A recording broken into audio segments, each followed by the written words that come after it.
Bismillahirrahmanirrahim. Alhamdulillahirabbil alamin. Wassalatu wassalamu ala sayyidina Muhammadin asyrafil mursalin wa ala alihi wa sahbihi ajma'in. Subhanaka la ilma lana illa ma 'allamtana innaka antal alimul hakim. Wa tub 'alaina innaka antat tawwabur rahim. Wa taqabbal minna innaka antas samiul alim. Qala rabbi shrah li sadri wa yassir li amri wa hlul 'uqdatam min lisani yafqahu qawli. Nawaitu ta'alluma wa ta'allima al-fadata wal istifada wa tamassuka ala kitabillah wa sunnati rasulih والدعاء إلى الهدى والدلالة على الخير ابتغاء مرضاته وقربه وثوابه سبحانه وتعالى. قال المصنف رحمه الله تعالى ونفعنا به وبعلومه وعمدنا بأسرار بالدارين آمين.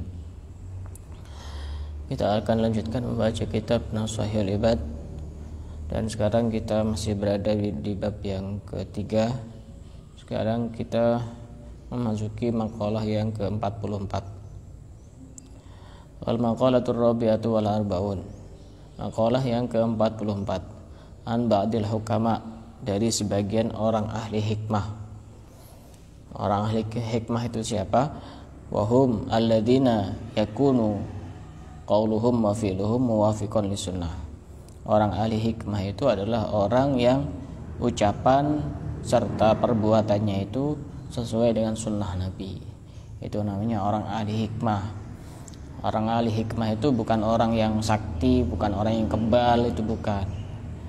Karena sekarang orang itu lebih mengenal ahli hikmah itu orang yang sakti. Belajar ilmu hikmah, belajar kanuragan, belajar bagaimana caranya belajar bagaimana sakti. Itu namanya ahli hikmah menurut orang sekarang.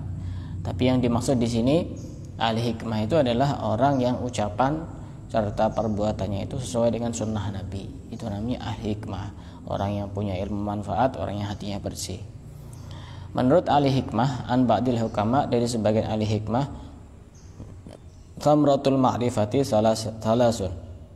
Buah dari makrifat kepada Allah itu ada 3. Makrifat itu apa?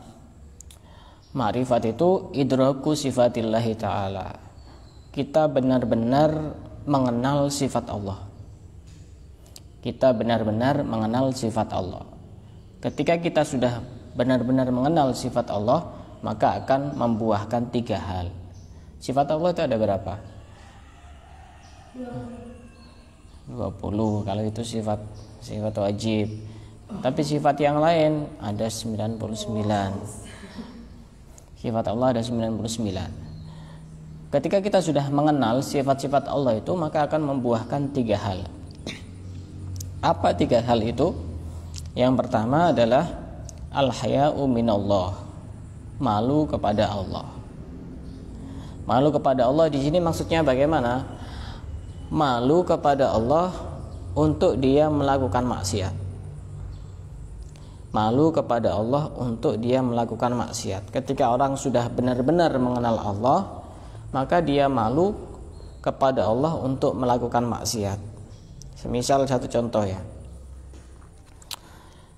ada si fulan kenal dengan seorang syekh misalnya, betul-betul kenal dengan syekh, mulai dari namanya, mulai dari keluarganya, mulai dari sifat-sifatnya, semuanya kenal, betul-betul mengenal kepada syekh itu. Maka kemungkinan besar si fulan ini malu untuk mengkhianati atau durhaka kepada syekhnya, melanggar aturan-aturannya. Kenapa? Karena benar-benar mengenal kepada syekh tersebut. Nah, kita sebagai seorang hamba, kita tahu bahwa Allah itu adalah Tuhan kita, zat yang menciptakan kita, zat yang menghidupi kita. Maka ketika kita sudah benar-benar mengenal Allah dengan sifat-sifatnya, Ar-Rahman misalnya, Allah itu maha penyayang. Coba ya, kurang apa Allah itu ya? Kita sudah ibadahnya itu jarang-jarang, ibadahnya itu ya asal-asalan, tapi masih saja dikasih hidup. Tiap hari masih dikasih makan. Ketika kita benar-benar mengenal sifat-sifat Allah yang seperti itu, maka akan timbul al-haya'u minallah, malu kepada Allah. Akhirnya kita mikir, iya, saya tiap hari sudah dikasih rezeki, kasih hidup, bisa ngambil nafas, bisa jalan, bisa melihat, bisa mendengar, bisa bicara. Masa iya saya itu kemudian tidak mau melakukan perintah-perintah Allah? Masa iya kemudian saya itu melanggar aturan-aturan Allah? Sehingga timbul rasa malu. Timbul rasa malu. Kadang-kadang orang itu susah untuk mendapatkan pahala. Disuruh ibadah gak mau, suruh ibadah jarang-jarang, suruh ibadah asal-asalan. Akhirnya dikasih sakit sama Allah. Ini saking sayangnya Allah. Bukan karena apa? Karena agar Allah itu menginginkan hambanya agar mendapatkan pahala dengan cara yang lain, semisal dengan cara sabar. Jadi Allah itu intinya pokoknya sangat baiklah kepada kita itu. Tidak ada yang sebaik Allah kepada kita itu. Yang tidak nyembah saja, yang tidak ibadah saja tetap dikasih rezeki sama Allah. Allah sudah tidak peduli karena dunia itu sangat hina dan sangat ringan di sisi Allah. Karenanya kalaupun seandainya dunia itu sangat berharga, ya pastinya tidak akan dikasih makan tuh orang-orang yang tidak beribadah kepada Allah, yang tidak nyembah kepada Allah. Hanya diberikan kepada orang-orang yang mukmin, yang benar-benar bertakwa kepada Allah. Tapi karena memang dunia ini ya sesuatu yang tidak begitu berharga, ini semuanya sama. Nah, ketika kita benar-benar mengenal Allah dengan sifat-sifatnya, misal kita itu tahu bahwa Allah itu Al-Ghaffar misalnya, kita sudah terlanjur banyak dosanya, maka kita juga malu untuk tidak meminta ampun kepada Allah, malu untuk tidak beristighfar kepada Allah. Sifat Al-Ghaffar, sifat Maha Pengampun itu kita menyikapinya adalah ketika kita sudah terlanjur melakukan sesuatu, bukan untuk melakukan pelanggaran. Satu contoh begini, orang mau melakukan maksiat, sedangkan dia tahu bahwasanya Allah memang Maha Pengampun, sehingga dia melakukan maksiat. Saya akan melakukan maksiat yang sangat banyak karena saya tahu bahwa Allah itu Maha Pengampun. Ini cara pandang yang tidak tepat, karena pengampunnya Allah itu jangan digunakan untuk merencanakan sesuatu yang tidak baik.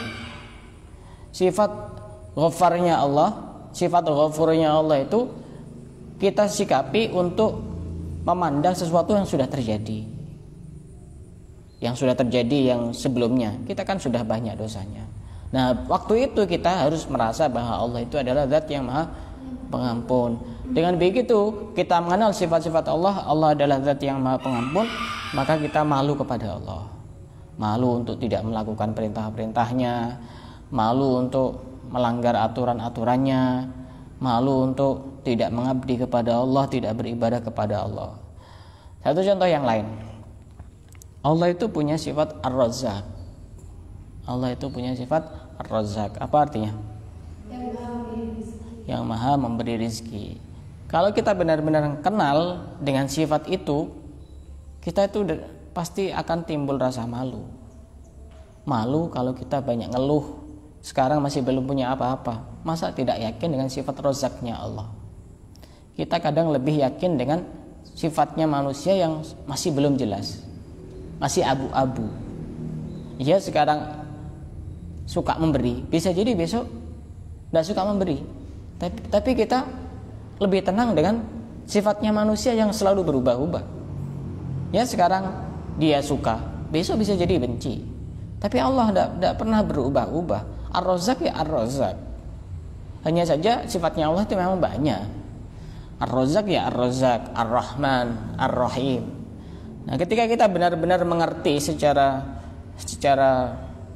betul, secara detail sifat-sifat Allah itu bagaimana, secara mendalam, maka akan timbul kita malu kepada Allah. Nah, malu di sini kadang-kadang seringkali malu itu disalahartikan. Satu contoh ya, ada misalnya yang lama tidak hadir kajian misalnya, ditanya, kenapa kamu kok lama tidak hadir? Misalnya, saya malu Ustaz. Ini penempatan malu yang tidak tepat. Penempatan malu yang tidak tepat. Contoh lagi,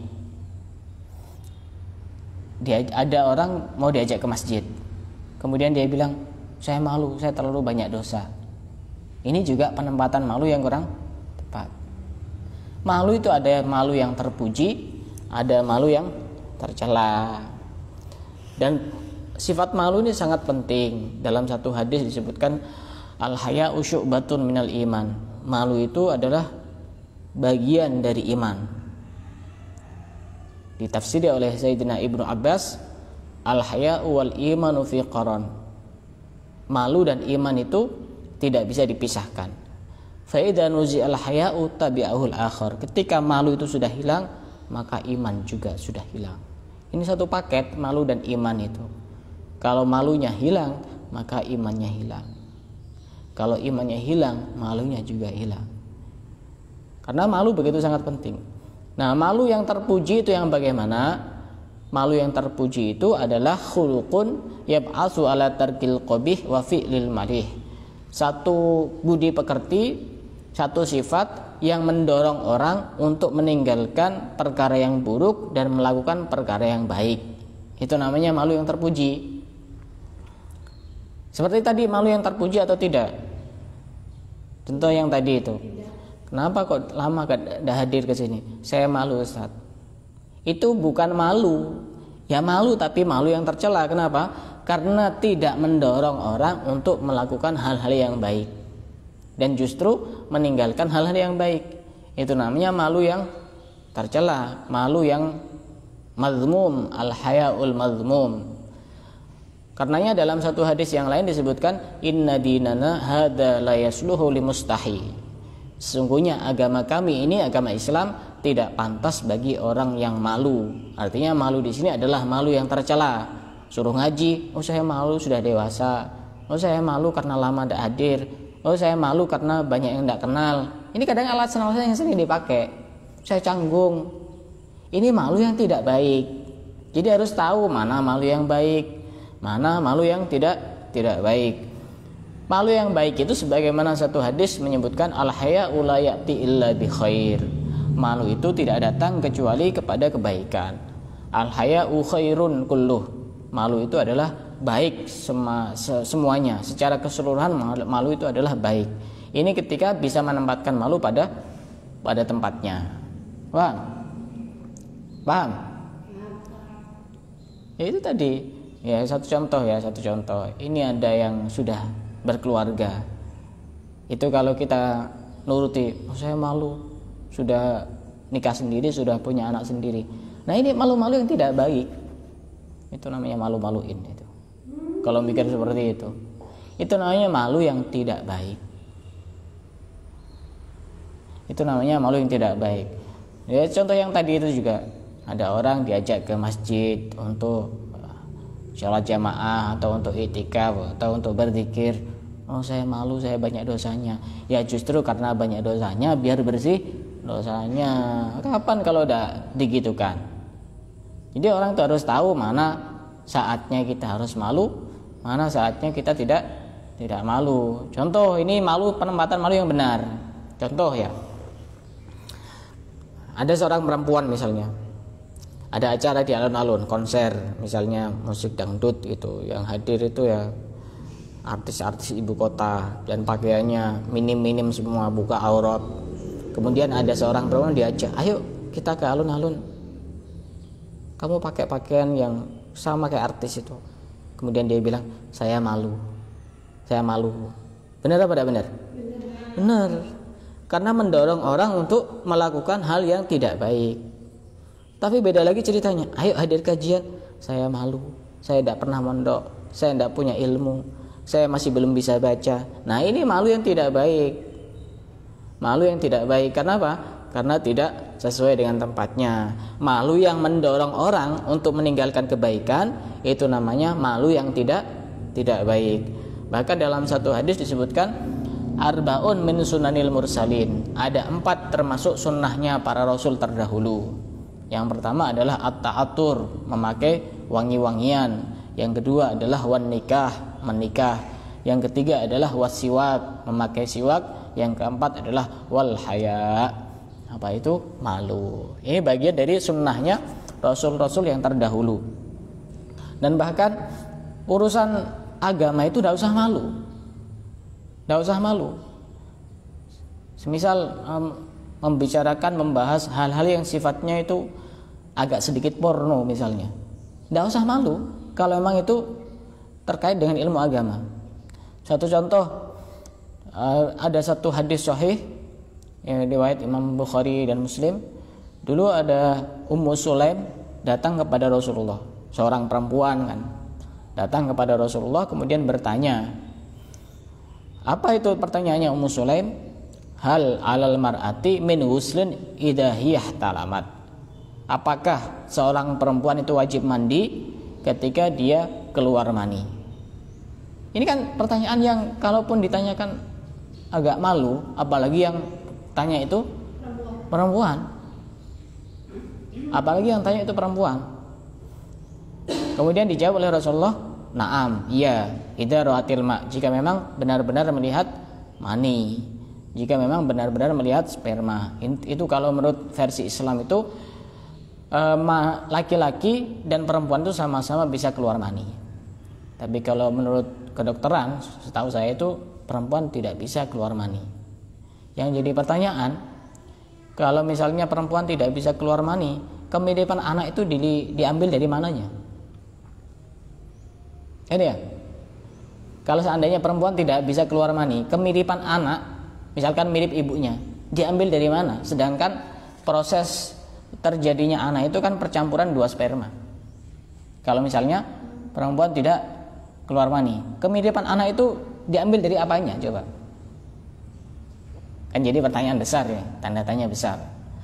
Nah, karenanya disebutkan oleh Sayyidah Aisyah bahwasanya ni'man nisa nisaul ansor, sebaik-baik perempuan itu adalah perempuan ansor. Lam yamna'hunnal haya'u an amri dinihinna. Sifat malu tidak mencegah mereka untuk bertanya terhadap urusan-urusan agamanya. Tidak malu. Satu contoh lagi ya, misalnya contoh ya. Misalkan perempuan yang haid, kemudian tanya kepada salah seorang ustadz atau salah seorang kiai, "Ustadz, boleh tidak perempuan yang haid itu berhubungan dengan suaminya?" Ini hal-hal yang agak tabu untuk ditanyakan, kan ya? Tapi karena ini adalah hal yang berkaitan dengan agama, ya tidak usah malu. Kalau malu justru malu yang tidak baik. Kenapa? Karena dia semakin tidak ngerti tentang hukumnya. Ini dipikir-pikir sendiri. Oh paling ya tidak apa-apa, suaminya sendiri bukan suaminya orang misalnya. Ya kenapa? Karena mikir sendiri, tidak tanya dengan alasan malu. Ini malu yang tidak baik. Ini malu yang tidak baik. Dan disebutkan juga bahwasanya dalam satu hadis riwayat Imam Bukhari, "Inna mimma adrakan nasu min kalamin nubuwatil ula idza lam tastahi fasna ma syi'ta." Kalau kamu tidak malu ya sudah, kerjakan semaumu. Orang itu kalau sudah hilang sifat malunya. Kadang-kadang orang itu kalau tidak belajar bahasa Indonesia itu salah ngomongnya. Kalau orang sudah hilang kemaluannya, lain lagi itu. Karena saking lugunya orang itu. Saya pernah mendengar itu. Kalau orang sudah hilang sifat malunya, ya maksudnya dia itu hilang kemaluannya, maksudnya tidak punya malu gitu loh. Lain lagi kalau itu, hilang kemaluannya lain lagi. Artinya sudah beda. Kata Allah, kalau kamu sudah tidak mau, sudah terserah mau lakukan apa saja. Ini bukan perintah, tapi semacam kayak begini loh. Kayak ada anak kecil naik pohon. Ayo turun. Kalau kamu tidak takut jatuh, ya sudah teruskan. Ini sebenarnya bukan perintah, tapi apa namanya?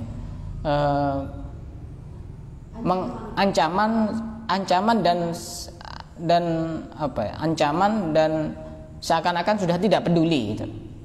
Karena sudah diingatkan tapi tidak mau. Nah Allah juga seperti itu. Kalau kamu sudah tidak mau, ya sudahlah, terserah kamu mau apa. Mau maksiat silahkan, mau melakukan dosa silahkan, mau judi silahkan, mau zina silahkan, mau minum minuman keras silahkan. Idza lam tastahi fasna ma syi'ta. Jika kamu tidak mau, ya sudah, terserah kamu mau apa. Nah ini penting.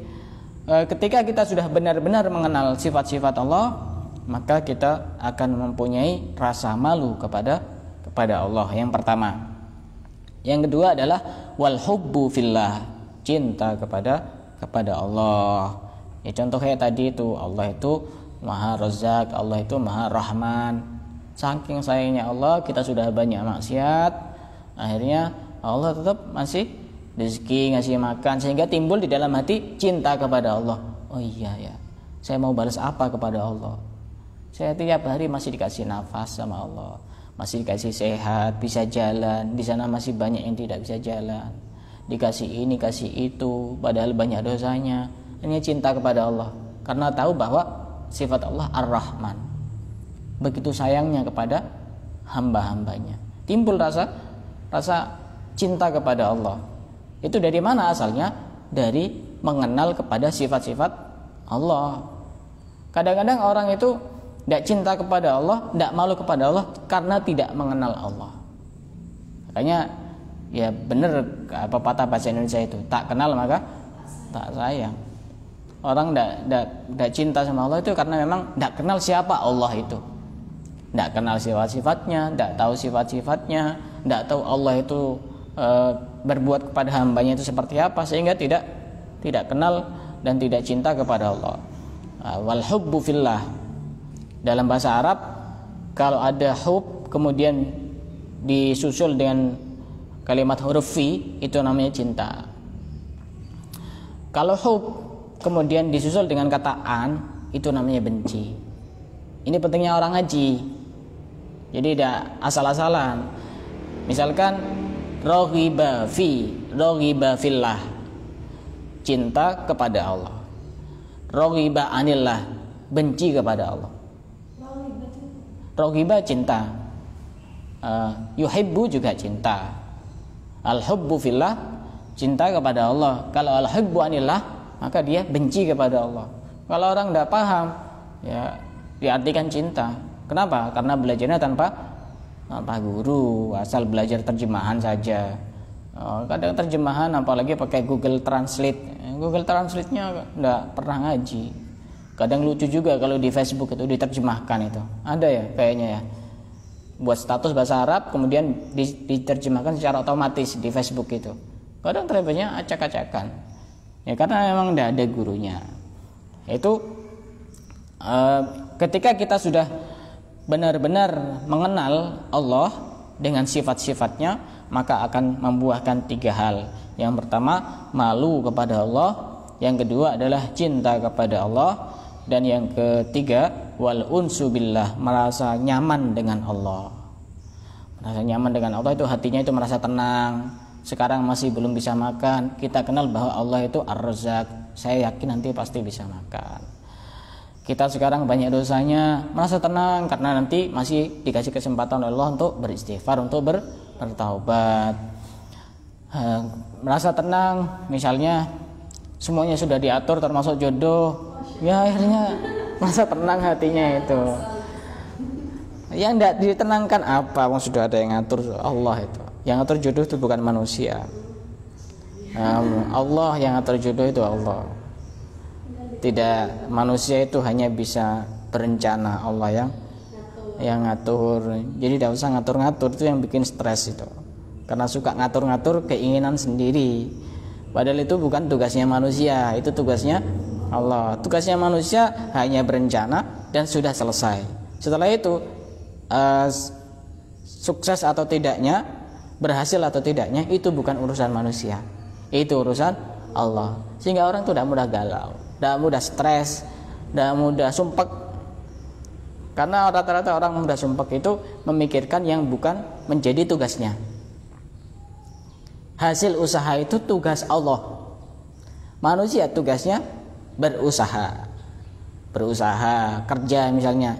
Ya dia tugasnya kerja dan kerja. Setelah itu hasilnya pasrahkan kepada Allah. Ketika nanti misalnya rugi, ya memang itu sudah bagiannya. Allah sudah ngasih bagian itu. Ketika sukses, dia timbul rasa bersyukur kepada Allah, karena semuanya digantungkan kepada Allah. Semuanya sudah ada yang atur. Kita sudah diatur sedemikian rapi oleh Allah. ada yang dijadikan sebagai ini, ada yang dijadikan sebagai ustadz, ada yang dijadikan sebagai kiai, ada yang punya murid sekian, ada yang murid sekian.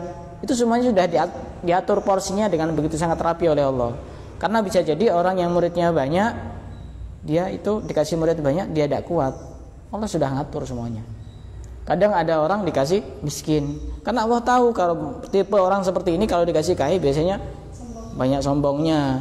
Ada orang yang dikasih kaya, karena Allah itu tahu bahwa orang kaya seperti ini banyak bantu orang, banyak syukurnya dan begitu. Akan saya ulang kembali bahwasanya kalau kita sudah benar-benar mengenal Allah dengan sifat-sifatnya akan membuahkan 3 hal.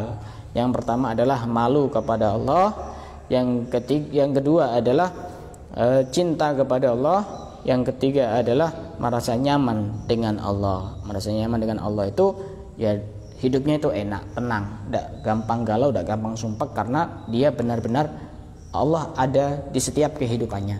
Allah ada di setiap nafasnya sehari-hari. Allah akan bersama kepada hambanya yang sedang merasa kesulitan. Inna ma'al usri fa inna ma'al usri yusra. Inna ma'al usri yusra. Di situ artinya setelah bersama kesulitan ada kemudahan. Kadang-kadang orang itu salah memahami. Setelah kesulitan ada kemudahan. Padahal di situ ayatnya fa inna ma'a, bersama. Jadi di satu kesempatan kita sedang kesulitan, tapi di sisi yang lain kita dimudahkan. Satu contoh misalnya. Orang sakit, susah pada susah? Susah kan ya? Sulit apa tidak sulit? Sulit. Jangan memahami setelah sakit nanti ada kemudahan dikasih sembuh. Sebelum itu Allah sudah ngasih kemudahan. Apa itu kemudahan? Orang sakit itu kan sudah tidak bisa apa-apa, sehingga di satu yang lain dia merasakan satu kemanfaatan, dia tidak bisa maksiat. Hatinya semakin ingat kepada Allah. Jadi bukan setelah kesulitan ada kemudahan, tapi bersama kesulitan ada kemudahan.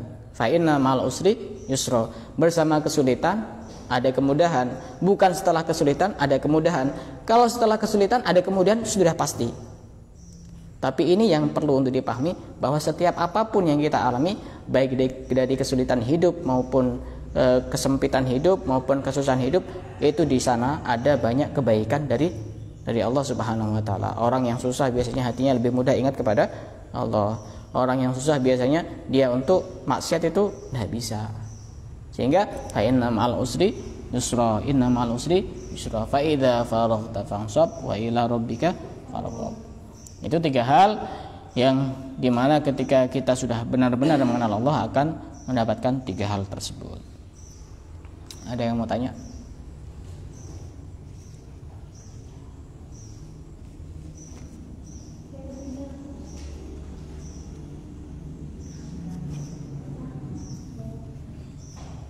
Ada? Wallahu a'lam bishawab.